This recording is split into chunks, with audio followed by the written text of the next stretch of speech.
every day I go on Twitter, I'm seeing some brand new discourse of someone talking about why they hate the idea of reboots. But y'all don't actually hate reboots, y'all just hate bad media. So in today's video, I'm going to be talking about why we hate reboots and why we want Hollywood to stop. So if you're interested in that, keep on watching. Hi guys, welcome back to Ella Pastoral. If this is your first time ever coming upon this channel right here, typically I make commentary content, and as you guys saw by the title and my cute little intro, I'm going to be talking about this whole reboot debacle that I've been seeing on my Twitter timeline for months now. And the whole reason why we're even having this debate about whether reboots should exist or is the fact that there has been a pretty concerning trend that Hollywood has been doing. And this trend is that Hollywood will look at all of our favorite nostalgia pieces of media like TV shows and movies, and they'll decide to reboot it. And I do have to say I am noticing this trend more and more, because before I would be like, they're rebooting a couple of movies, it's not that serious. But literally at the time of me filming this video, I believe that it's around the end of April, and Disney just announced that we're gonna have a live action Lilo and Stitch movie, as well as we're also gonna be having what was that movie? It was a live action Lilo and Stitch. Oh, we're also gonna have a live action remake of Moana. And this is concerning a lot of people, because there are some people who are excited for these reboots, and they're excited that their favorite franchises are going to be put in a new lens for other people to enjoy. A lot of people, who I feel like are the majority, are quick to criticize and complain about the lack of originality in Hollywood, and they feel like this is a major cash grab. But when I was doing my research for this video and gathering opinions and looking at the reason why people really hate the idea of reboots, but in my personal opinion, the issue isn't with the reboots itself, it's with the quality of reboots. And while I've been slowly watching these shows and trying to give these reboots the benefit of the doubt, what I realized is that the people behind the scenes do not care about the franchises that they are rebooting. And so one of the reasons that I have to say that people are responding so negatively to reboots is that they have high expectations for these reboots. They want to see the characters and the stories they love treated with respect and the care that they deserve. When a reboot fails to meet their expectations, it is not always the fault of the concept of the reboot, but rather the fault of the creators and the producers behind the project. And I really just want to bring up some examples that come to mind when I was writing the script. So when the Sonic the Hedgehog movie came out, we all remember when Sonic the Hedgehog was looking like this, and he was looking scary. The whole entire social media universe, all the Sonic fans came together like the Ghetto Avengers and were like, guys, y'all gotta do something about these graphics or we not watching it. So before we dive deep into today's topic, I want to beg you guys to subscribe to my YouTube channel. It really supports me out, and I have a bunch of other videos on my YouTube channel for you guys to watch. So let's just hop right into today's topic. And this is my first time ever seeing this work. Usually the internet, all they do is complain, and the producers are like, hey, we gonna release the movie, and then the movie flops, and then the producers are crying. And the fact that the internet was able to do that hate campaign and then the producers actually listen goes to show you the power of people with high expectations. Because for me, I saw the bad visuals and I was just like, well, that sucks, I'm not gonna watch it. But it really goes to show you the power of these fans and how much influence they have. Because typically, like I said, the producers usually say it is what it is and let their movie flop. But the producers who were behind the Sonic project listen. But that isn't always the case. And it really just goes to show you how much the producers of the Sonic franchise, the movie The Sonic franchise, really care about their fans. Because whenever it comes to these bad reboots, all the time we see the Twitter discourse, and usually they just don't listen. And it was just so interesting to see these producers of the Sonic movie actually care and listen to their fans. Because when it comes to producers for these big Hollywood blockbuster movies, or just in general producers, usually they tell the fans who have been supporting the franchise for so long, F y'all, we don't care. And then they move on with their lives. But the fact that these producers listen to the valid critiques of their fans and even change the movie to appeal to their needs really goes to show you how much they care for the franchise. And this might be a problematic take, but I really feel like a lot of the producers who are in charge of these reboots nowadays do not have any genuine interest and love for these franchises that they're rebooting. Like, one of the biggest things that comes to mind when I say that is the whole entire Witcher franchise that was adapted to the Netflix movies. So personally for me, I've never played the games, read the books, no, none of that. I only knew the Witcher from the Netflix show, and I was liking it because y'all know me, I love me a good fantasy show. I'ma watch that regardless. So I was watching The Witcher, and personally for me, I don't know nothing about nothing. I'm liking the show, but I'm seeing that a lot of the fans are just getting upset on Twitter, and I'm like, let me go see what's going on. So there is a whole bunch of discourse about the whole Witcher adaptation because they feel like they're messing up the plot lines. They're also not really being faithful towards the plot lines, and it got so bad that reportedly, this one gotta be an allegedly, that Henry Cavill left because he feels like the producers of the show aren't being faithful towards the franchise. And even though this is an allegedly, and we just gotta follow the train of thought that this is an alleged situation, isn't that so sad that the main character of the TV show up and left the project because he feels like the producers don't care? And that's how I feel like is the energy going around a lot of these reboots. I feel like you guys are just making reboots to capture the audience of the franchise, but not because you guys actually have love for the franchise.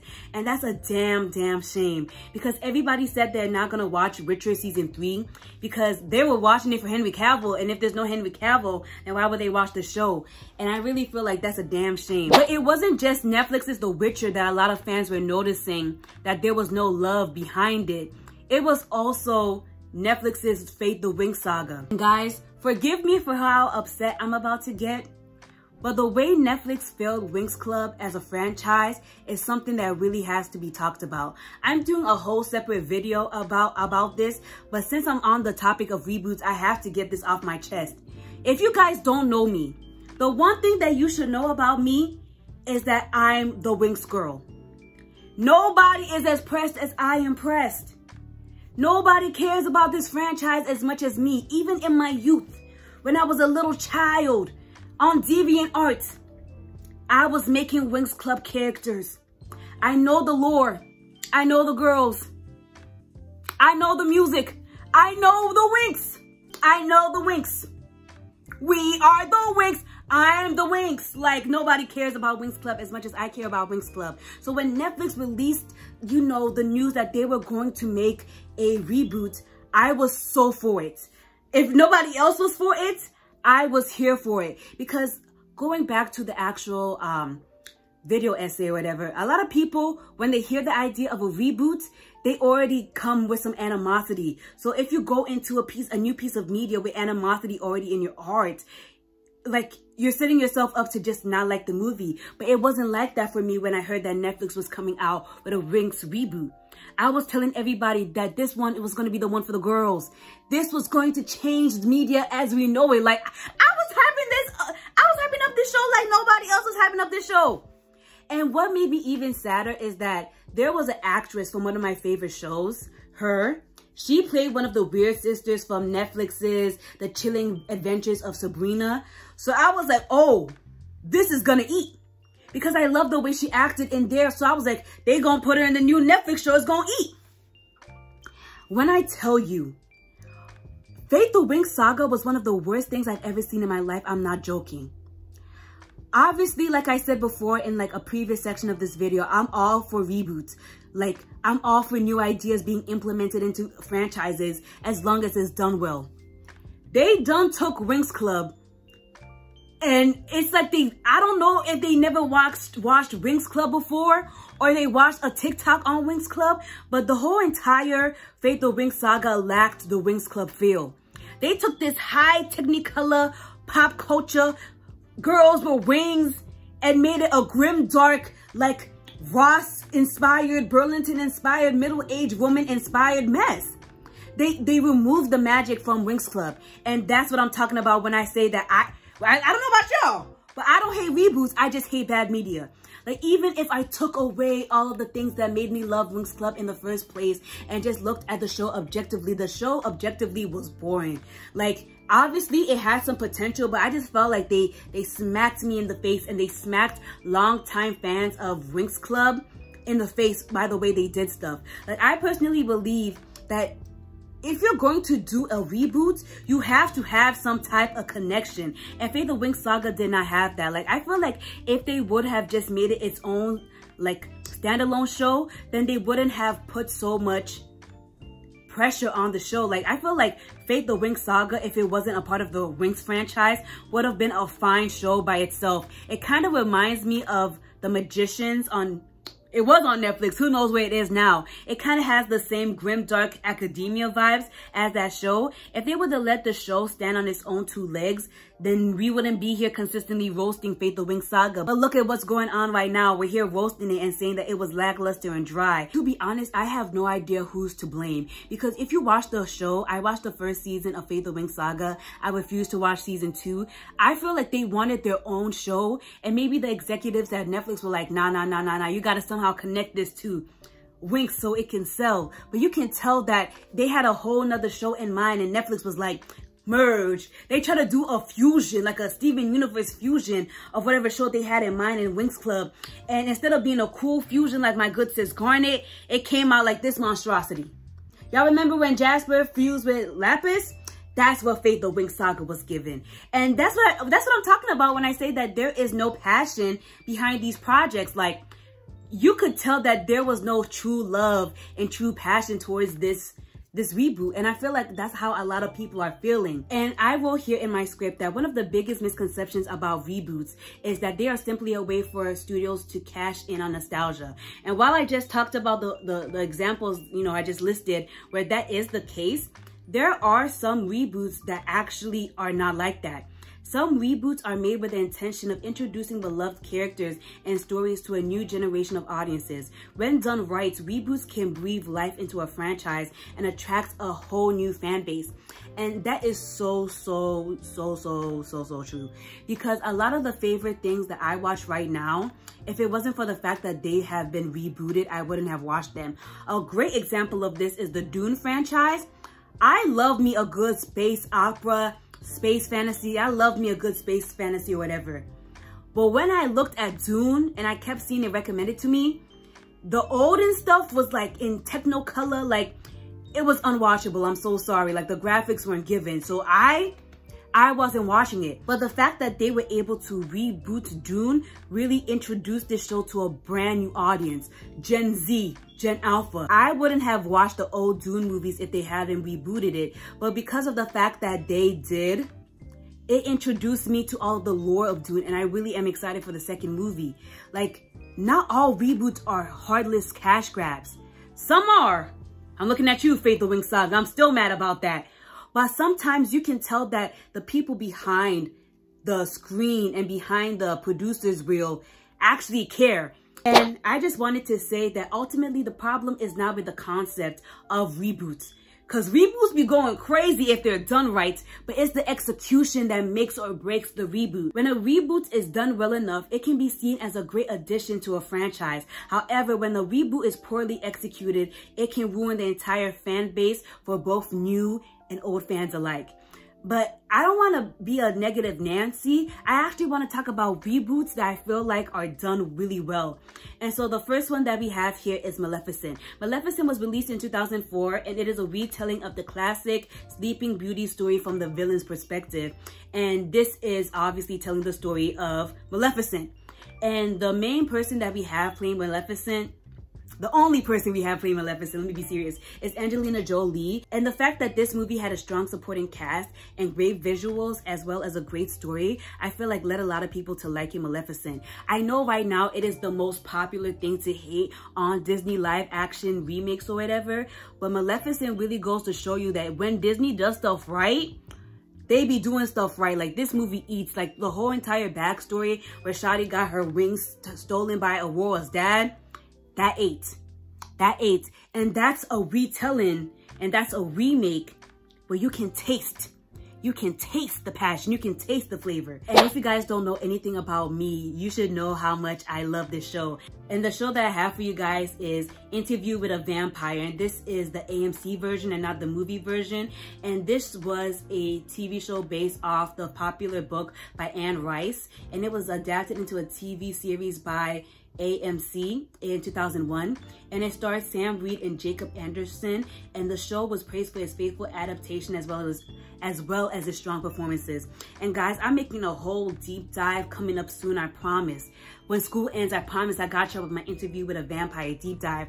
But this show is so good, and I really feel like it has caused some divide between new and old fans, because some fans feel like they shouldn't have done Lestat like this, or they shouldn't have done Louis like this. But overall, the general consensus is that this show goes crazy. And I have to say that it's so true. But I don't want to spoil too much of my deep dive or whatever, so let's move on to the next thing I have to talk about. This one gonna be a doozy, y'all. This one gonna be a doozy. I'm gonna bring out my fan for this one, because no way. The reason why I even made this video in the first place is because me and my friend were arguing about the new Velma show that came out on HBO and how much it's trash. And my friend just kept mentioning the fact that it was so unnecessary for HBO to make a Scooby-Doo remake. But I just feel like she didn't know that the entire Scooby-Doo franchise, like, they're known for reboots. Like, the way Barbie movies are known for coming up with a new Barbie movie that involves like a fairy tale is the way the Scooby-Doo franchise has been known for making reboots. Like, the entire Scooby-Doo franchise is known for being a reboot, if we're being serious. Like, I'm a big nerd, so I watched like this hour or two documentary on the history of Scooby-Doo, because for some reason I think I have time to be doing stuff like that. And to be honest, the Scooby-Doo franchise has gone through so many adaptations, so many reboots, because like the Scooby-Doo franchise is like low-key old. Like, they've been making movies for a while, and a show that everybody loves to talk about but people don't realize like it's borderline a reboot is Scooby-Doo Mystery Incorporated. Like, I really feel like we all love this show, but this show is low-key a reboot. Like, this show has to do with the fact that these kids have to do a mystery in their small town, and I think they go to high school too. But that show took the Scooby-Doo franchise, rebooted it, and it's also one of the most beloved Scooby-Doo, I guess, remakes of all time. That's why personally for me, I have beef for the new Velma show, because I really feel like they had the opportunity to continue with Mystery Incorporated, which was a dark reimagining of the Scooby-Doo franchise, but they decided to make it a really bad, really edgy, really tone-deaf remake of the Scooby-Doo franchise. Like, there is possibility to do dark Scooby-Doo and do it right. But Mindy Kaling and all of the producers and them, I feel like it's like they don't know about Scooby-Doo, or they have no true love for Scooby-Doo. Every joke that was told in the Velma show fell flat.